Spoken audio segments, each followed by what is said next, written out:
right, guys, we are back here at SHOT Show 2026, and I am with Grant at the Daniel Defense booth, and we got some new stuff coming in 2026 that we need to talk about. Take it away, Grant. All right, yeah, we got the next generation of Daniel Defense, long time coming. This is our DD4X1. Effectively, we've been making ARs for a long time, and we feel like we've done a pretty good job, but we've been limited as of late by the original TDP set out by Eugene Stoner. And that's no shade at Eugene Stoner. If Eugene was here today with the modern threats on the battlefield, modern manufacturing, and modern technologies, we feel that he would not design the same rifle that he designed back then today. So in his honor, we took the limitations that we saw with his platform, and we tried to attack a couple of them to make a better rifle for our warfighter, law enforcement, and civilians, as well as add some new features that have emerged with ubiquity of suppression and NVGs on the battlefield. So starting off, we improved the barrel interface here. So typical barrel interfaces, there's several components between your upper receiver, barrel extension, barrel nut, handguard interface, and all of that. So we simplified that interface to provide more or less points of failure and more rigidity, and that helps us out both in standard accuracy and particularly in hot accuracy. It also reduces the amount of stress present at the front of the upper receiver. It's a common failure point on AR-15s. AR-15 upper receiver generally lasts 20 to 25,000 rounds. We have a flat bearing surface contact between the barrel extension and the upper receiver with increased surface area. That spreads the stress out. We'll get 40, 50,000 rounds before failure on this upper receiver. That rigidity helps us in hot accuracy. We've got an improved barrel profile that allows us to pass the most strenuous NATO cook-off testing. The handguard is a two-piece handguard similar to our RIS-2 and RIS-3 variants. But what's nice about this handguard is that the two-piece design allows you to remove the handguard with 4 screws. You can remove the barrel and handguard, and once the handguard is off, the handguard and barrel with the suppressor attached can all be fully disassembled in service. So no more taking your suppressor on and off during servicing. Under the handguard, you'll see a lot of carbon fiber. People think we're paired with Proof Research. We love those guys, but we tend to like our barrels a little bit better. So this is a legendary Daniel Defense hammer forged barrel, and the carbon fiber you're seeing is heat shielding between the barrel and the handguard. Carbon fiber is a poor transfer of heat. It's a good insulator. So we're preventing convective heat transfer from the barrel to the heat shield and the heat shield to the handguard. That provides a cooler handguard, especially run and suppress. Once you start working this gun, you don't got to wear a welding glove when you get it real hot. We pair with ModTac for heat and IR signature reduction on your suppressor. The mount is unique to this rifle. It allows for disassembly with the mount attached of the rail system.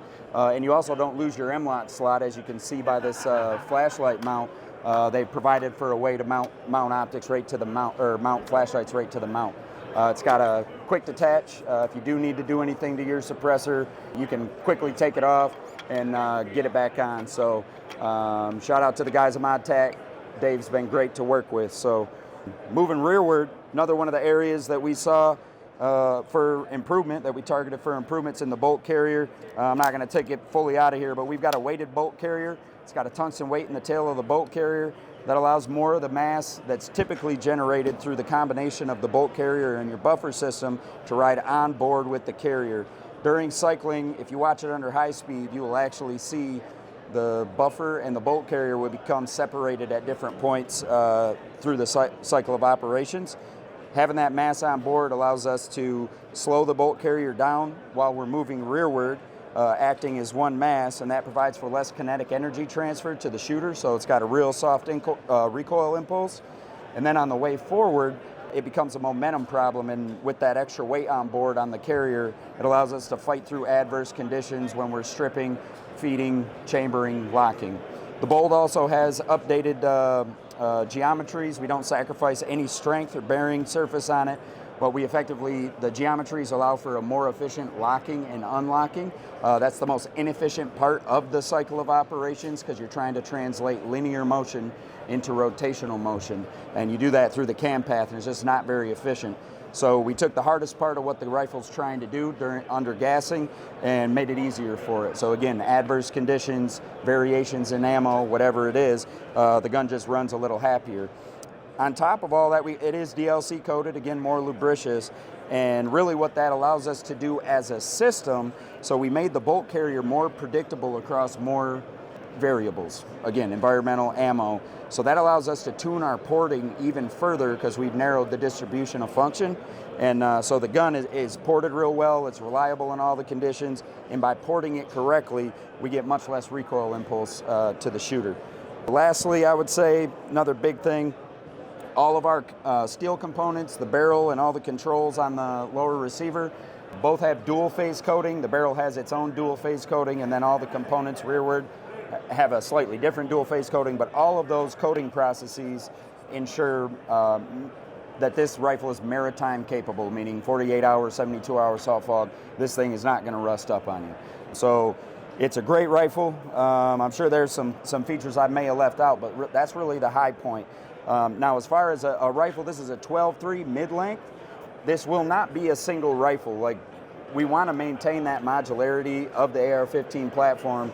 So as we continue to launch these products, you'll see everything from an 8-inch PDW, 10.3, like the famous Mark 18. We'll have a version in here, 11.5, 12.3, 14.5, 16, 18. And then as we move forward in the future, this system is uniquely set up to be successful with the emergence of actual reliable 6-arc mags, which we're looking forward to, as well as the emergence of 5.56 high pressure. Mm-hmm. It's interesting this show to see all the evolution that's been happening to the AR platform and how each and every company is kind of choosing their own path to be able to innovate and improve what we already have as kind of a stable and a workhorse for the Western forces. Grant, that was an amazing overview of this product. When do you think we'll see this available? So right now it's currently in solicitation with a couple special operations units around the world.